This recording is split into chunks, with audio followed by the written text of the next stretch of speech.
Bonjour à tous et à toutes. J'avais envie dans ce nouveau podcast de dialogue, le podcast qui relie le masculin et le féminin, de vous lire un extrait de mon livre qui s'appelle Les flammes jumelles. Si vous n'êtes pas flamme jumelle, cela n'a pas d'importance.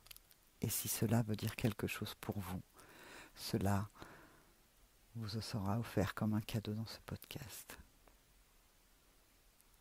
Je voulais vous parler du détachement serein tout en restant dans l'amour.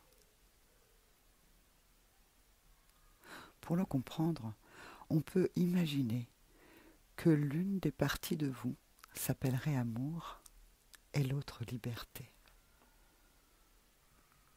On peut même aller plus loin en disant qu'une partie de vous vibre l'amour absolu et l'autre la liberté absolue.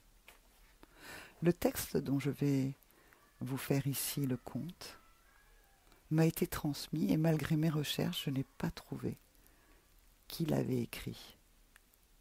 Alors je remercie celle qui l'a écrit et qui me permet de pouvoir vous le transmettre aujourd'hui dans ce podcast.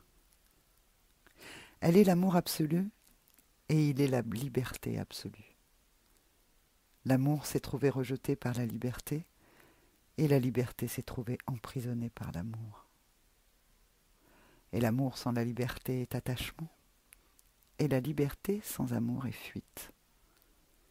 Ils se sont détournés l'un de l'autre, cherchant tous deux l'illumination, en dehors de leur propre ombre et douleur. Et l'amour et la liberté se sentaient seuls.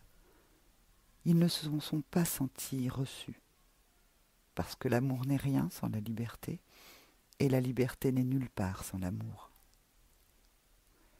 Mais l'amour a besoin de plonger profondément en lui, par lui-même.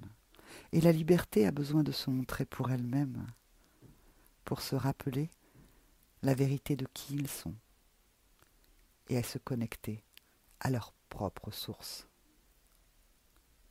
Et au lieu de s'effondrer, ils se fondent ensemble dans l'unité.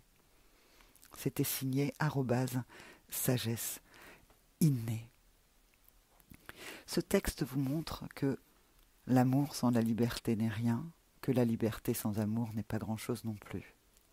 Alors si une part de vous se sent plutôt en manque d'amour ou en manque de liberté, eh bien ce texte, réécoutez-le pour pouvoir vous aussi vous refondre à l'intérieur de vous dans l'unité de l'amour et de la liberté.